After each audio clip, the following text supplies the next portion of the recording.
Halo, perkenalkan nama saya Avelina Oktaviani Gerong, kelas A2, NIM 19104168875, mata kuliah Perilaku Organisasi, dosen Pak Adi Mursalin, SEMM. Di video ini saya akan membacakan jawaban UAS Perilaku Organisasi yang telah diberikan oleh Bapak Adi Mursalin, SEMM. Soal yang pertama. 1. Jelaskan apa yang dimaksud dengan perilaku organisasi. Jawabannya, perilaku organisasi merupakan sebuah disiplin ilmu yang mempelajari tentang perilaku individu dan tingkat kelompok dalam organisasi serta dampak terhadap kinerja, baik kinerja organisasi, kelompok, ataupun individu. Kedua, jelaskan pengertian perilaku organisasi menurut para ahli. Jawaban, pengertian perilaku organisasi menurut para ahli yaitu yang pertama, Robbins dan Jutge 2008, yaitu perilaku organisasi adalah bidang studi yang menyelidiki pengaruh yang dimiliki oleh individu, kelompok, dan struktur terhadap perilaku dalam organisasi yang bertujuan menerapkan ilmu pengetahuan guna meningkatkan keefektifan suatu organisasi. Yang kedua, Toha 2014 mengumumkan perilaku organisasi adalah suatu studi yang menyangkut aspek-aspek tingkah laku manusia dalam suatu organisasi atau suatu kelompok tertentu. Yang ketiga, Handoko 2000 mengatakan perilaku organisasi pada hakikatnya mendasarkan kajiannya pada ilmu perilaku itu sendiri, yang dikembangkan dengan pusat perhatiannya pada tingkah laku manusia dalam organisasi. Yang keempat, Mulnis 2005 mengatakan perilaku organisasi sebagai studi dan pemahaman tentang perilaku individu dan kelompok dan pola struktur untuk membantu meningkatkan kinerja. Yang kelima, George dan Jones 2002 mengatakan perilaku organisasi adalah suatu studi tentang berbagai faktor yang mempengaruhi tindakan individu dan kelompok dalam organisasi serta bagaimana organisasi mengelola lingkungannya.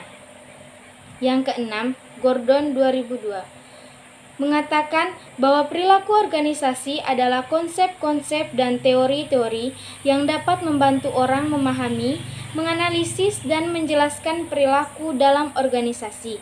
Yang ketujuh, Greenberg dan Baron 2003 mengatakan bahwa perilaku organisasi merupakan bidang bersifat multidisiplin yang membahas perilaku organisasi sebagai proses individu, kelompok, dan organisasional. Yang ketiga, sebutkan dan jelaskan tujuan mempelajari perilaku organisasi. Perilaku organisasi mempelajari tentang determinan dalam organisasi, yaitu individu atau perorangan, kelompok, dan struktur.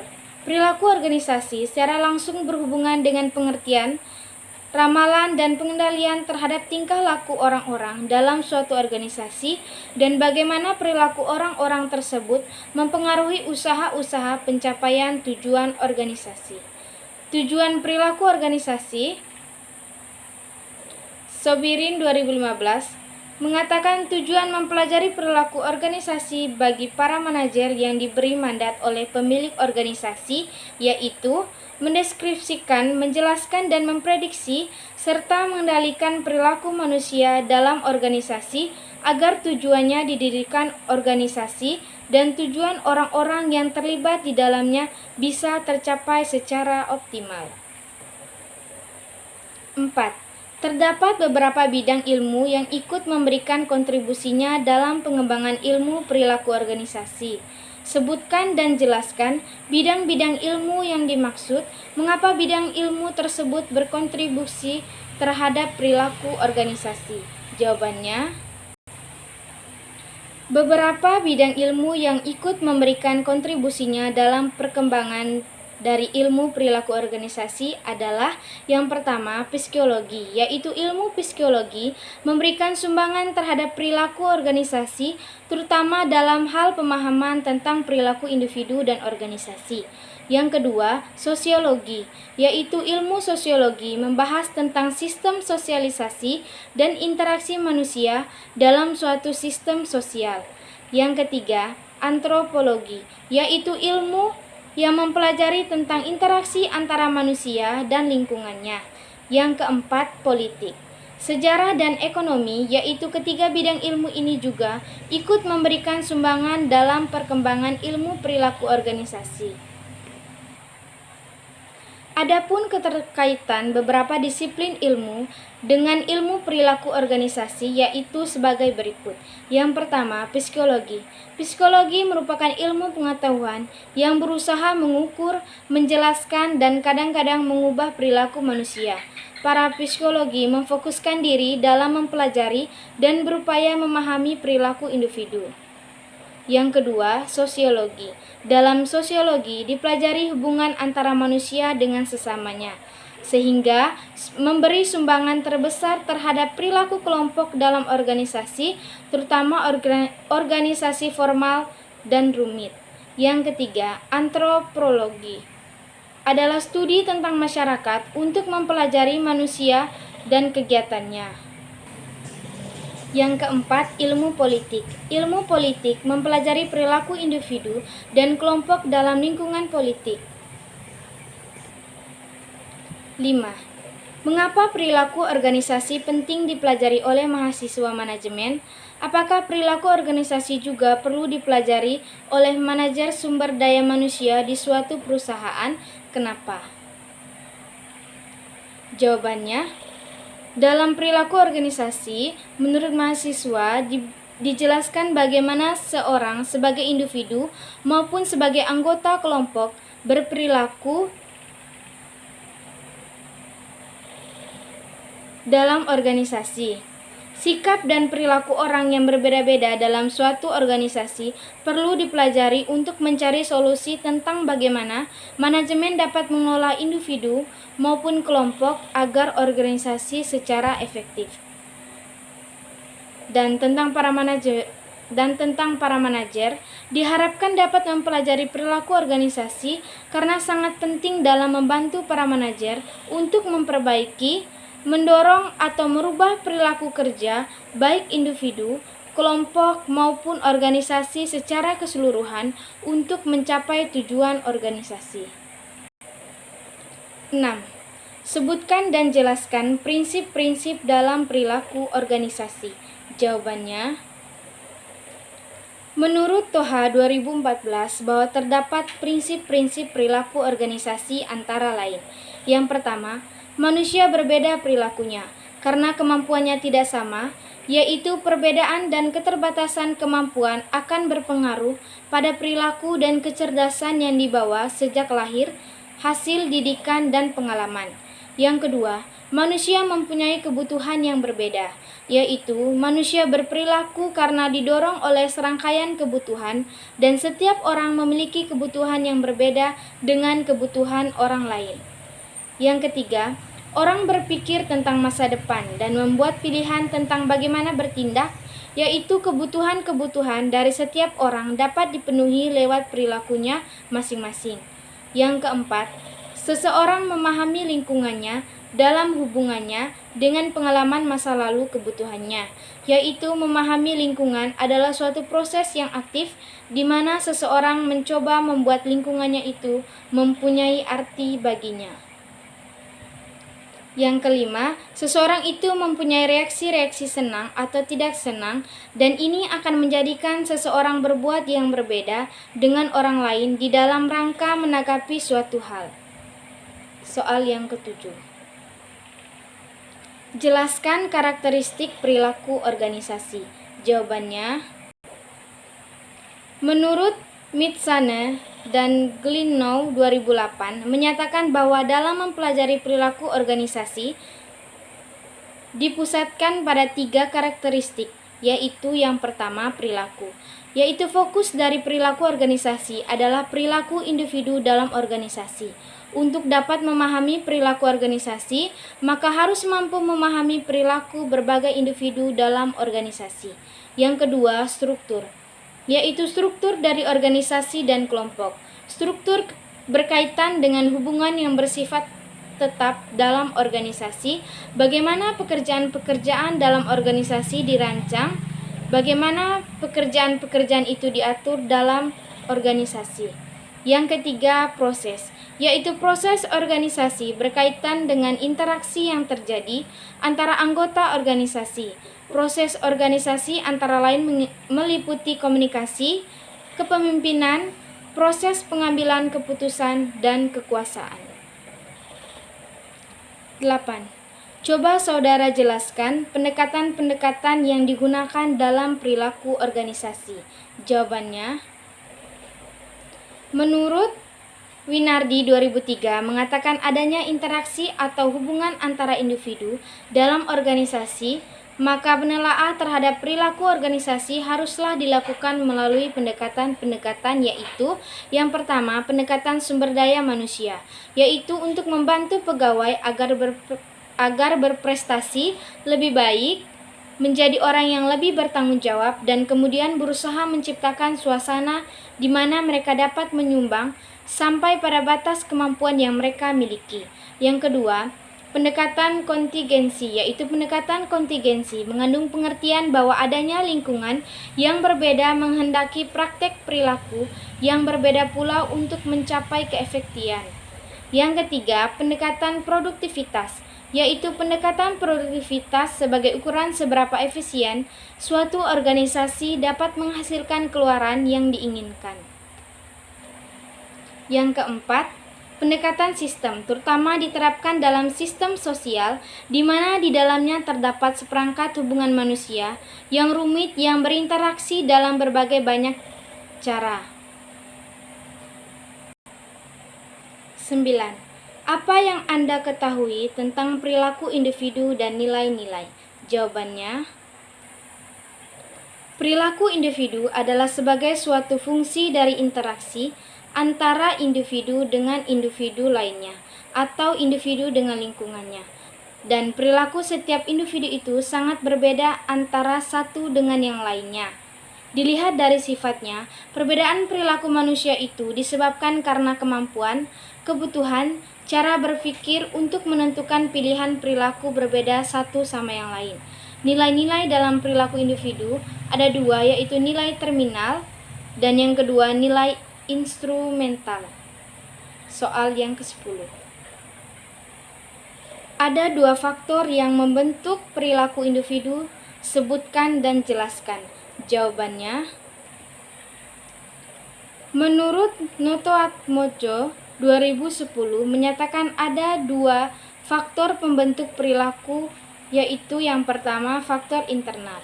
Faktor internal yaitu semua faktor yang berasal dari dalam diri individu seperti motivasi, persepsi, minat, kebiasaan, dan sebagainya yang mendorong individu berperilaku. Yang kedua, faktor eksternal, yaitu faktor yang berasal dari luar diri individu seperti sosial, budaya, politik, dan lingkungan lainnya yang membentuk perilaku individu. 11. Jelaskan hubungan antara nilai-nilai dan perilaku individu. Beri contoh dalam penjelasan Anda. Jawabannya, nilai-nilai adalah sekumpulan dari nilai. Nilai adalah segala sesuatu yang dianggap baik dan berharga bagi kehidupan manusia. Setiap konsep dianggap bernilai adalah jika memiliki arti kebaikan dan berguna bagi individu. Sebaliknya, jika suatu konsep tidak berguna bagi manusia dan tidak memiliki arti bagi kehidupan manusia, maka dianggap konsep tersebut tidak bernilai. Nilai dapat membentuk perilaku individu dalam organisasi. 12. Apa yang dimaksud dengan keberagaman dalam organisasi? Jelaskan jawaban Anda. Jawabannya, keragaman dalam organisasi merupakan suatu hal yang sangat penting saat ini. Dengan keragaman, organisasi dapat memperoleh berbagai pandangan, kemampuan, dan berbagai hal untuk mengatasi permasalahan organisasi dalam perusahaan. 13. Sebutkan dan jelaskan jenis keberagaman dalam organisasi. Jawabannya,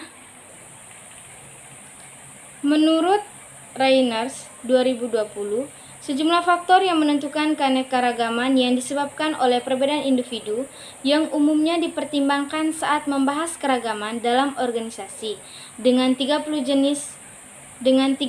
jenis karakteristik keanekaragaman, yaitu yang pertama, cacat kognitif. Fungsi yang berbeda dapat mempengaruhi ingatan individu.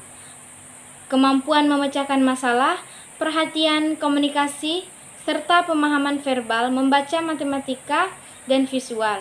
Yang kedua, kemampuan fisik dan cacat tubuh. Memperkerjakan individu dengan berbagai disabilitas dan pengalaman tidak hanya akan membantu tim Anda membangun lingkungan yang lebih beragam dan inklusif. Yang ketiga, kesehatan mental. Kesehatan karyawan menjadi tren utama dalam ruang sumber daya manusia. Tetapi terlalu sering kesehatan mental diabaikan tanpa dukungan dan sumber daya untuk mencari dan menerima bantuan yang dibutuhkan karyawan. Yang keempat, keanekaragaman saraf. Keanekaragaman saraf seperti yang didefinisikan oleh Simposium Nasional tentang Keanekaragaman Saraf adalah konsep di mana perbedaan neurologis harus diakui dan dihormati sebagai variasi manusia lainnya. Yang kelima, perilaku dan keanekaragaman. Setiap orang memiliki tingkah laku dan pola perilaku unik yang mereka kembangkan sepanjang hidup mereka. Perilaku seperti itu adalah hasil dari asuhan individu, keluarga, teman, budaya, dan lain-lain. Yang keenam, kepribadian dan gaya berpikir. Berbagai kepribadian dan gaya berpikir yang berbeda di tempat kerja dapat membawa situasi stres dan kreativitas yang unggul. Yang ketujuh, latar belakang budaya. Ada sejumlah faktor yang membentuk budaya yang berbeda, termasuk makanan tradisional, bahasa, agama, dan adat istiadat. Yang kedelapan, letak geografis. Lokasi geografis memainkan peran utama dalam budaya, bahasa, pendidikan, peran sosial, status sosial ekonomi, kepercayaan, dan ideologi yang dianutnya. Yang kesembilan, bahasa, linguistik, dan aksen. Memiliki peran penting dalam kemampuan seseorang untuk mendapatkan dan mempertahankan pekerjaannya. 10. Etnis. Pada faktor biologis, etnisitas didasarkan pada perilaku yang dikaitkan dengan budaya, sejarah, kebangsaan, warisan, dan pakaian. 11. Ras. Ras ditentukan secara biologis. Contoh ras meliputi kulit putih, hitam atau Afrika Amerika, Indian atau Alaska Native, dan lain-lain. Yang ke-12, status kewarganegaraan. Larangan mendiskriminasi calon dan karyawan saat merekrut, merujuk, mempekerjakan, atau memecat individu berdasarkan kewarganegaraan. Yang ke-13, usia. Pada setiap waktu, ada beberapa generasi yang bekerja di angkatan kerja. Setiap generasi memiliki perbedaan tersendiri yang ditentukan oleh periode waktu orang dilahirkan dan perubahan sosial. Yang ke-14, keluarga, asuhan keluarga. Memiliki pengaruh yang signifikan terhadap kehidupan setiap individu. Hal tersebut itu memainkan peran dalam pengasuhan seseorang dan memberikan dukungan sepanjang hidup seseorang. Yang ke-15, ideologi. Ideologi berperan untuk kenyamanan karyawan dalam berbagai pendapat dengan rekan kerja. Ideologi yang sangat berbeda dapat membuat individu lebih berhati-hati untuk memulai percakapan dengan rekan kerjanya. Yang ke-16, moral. Moral mencerminkan keyakinan individu untuk pikiran dan perilaku yang dapat diterima. Moral cenderung mencerminkan asuhan individu, keluarga, pengalaman hidup, pendapatan, ideologi, latar belakang budaya, dan status kewarganegaraan. Yang ke-17, peran sosial. Dalam peran sosial ini yang dimiliki tentang demografi tertentu dan dapat mempengaruhi kemampuan individu. Yang ke-18, identitas gender. Peran gender sebagai konstruksi sosial yang bervariasi menurut budaya yang berbeda dan ditetapkan pada individu saat lahir berdasarkan jenis kelamin biologis mereka. 19. Ekspresi gender yang memungkinkan berbeda dari jenis kelamin atau identitas gender individu, mengacu pada penampilan luar identitas gender individu. Yang ke-20, seks. Tidak seperti identitas gender dan ekspresi gender, seks mengacu pada perbedaan biologis dan genetik antara tubuh pria dan wanita. Yang ke-21, orientasi seksual. Berbeda dengan identitas gender, ekspresi gender, dan seks biologis, orientasi seksual didefinisikan sebagai ketertarikan emosional, romantis, atau seksual yang melekat pada diri. Yang ke-22, pendidikan. Pendidikan sangat bervariasi menurut lokasi, sekolah, dan guru, dan dapat sangat dipengaruhi oleh undang-undang dan peraturan. Yang ke-23, pendapatan. Penghasilan memainkan peran utama dalam kehidupan setiap individu sejak lahir dan selama mereka dibesarkan, karir profesional hingga pensiun. Yang ke-24, status sosial ekonomi.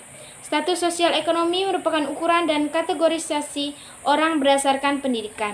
Yang ke-25, pengalaman hidup. Mencakup semua kejadian unik, pendidikan, militer, pribadi, dan publik yang dialami seseorang sepanjang hidupnya. Yang ke-26, hak istimewa. Hak ini mengacu pada kekuatan sosial yang dapat dinikmati berdasarkan jenis kelamin, identitas gender, ras, etnis, dan lain-lain. 27, status perkawinan. Pernikahan merupakan peristiwa besar bagi banyak orang. Bukan hanya itu, menikah, bercerai, berpisah, atau menjadi janda dapat mengubah kekayaan. 28, status orang tua. Pemberi kerja dapat mendukung orang tua yang bekerja dengan memberikan manfaat seperti jam kerja yang fleksibel, tunjangan pengasuhan anak, cuti orang tua, dan bantuan adopsi. Yang ke-29, pengalaman militer. Para veteran menawarkan banyak keterampilan, pengetahuan, dan pengalaman, menjadikan mereka dapat berkontribusi luar biasa untuk berperan dalam berbagai perusahaannya. 30, latar belakang kriminal.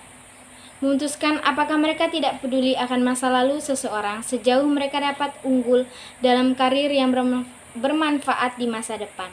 31, keyakinan politik. Terdapat banyak perbedaan pendapat tentang bagaimana dan kapan politik diperbolehkan di tempat kerja. Bagi beberapa orang, diskusi semacam ini adalah cara yang bagus. 32, keyakinan agama dan spiritual. Terlepas dari apakah yang mendiskusikan agama mereka di tempat kerja atau tidak, penting untuk menciptakan tempat kerja yang memahami dan menerima kepercayaan setiap orang. 33, pengalaman sebelumnya. Setiap kali seorang karyawan berpindah peran ke industri atau perusahaan baru, mereka membawa pengalaman kerja dan keterampilan mereka sebelumnya. 34, keterampilan. Keterampilan adalah jenis keragaman yang kurang jelas tetapi sangat penting untuk proses perekrutan. 14. Sebutkan tugas-tugas yang sudah Anda kerjakan sebelum UTS perilaku organisasi. Jawabannya, yang pertama, membuat video ringkasan tentang perilaku organisasi. Yang kedua, membuat video ringkasan tentang perilaku individu dan nilai-nilai. Yang ketiga, membuat video ringkasan tentang keberagaman dalam organisasi. Terima kasih.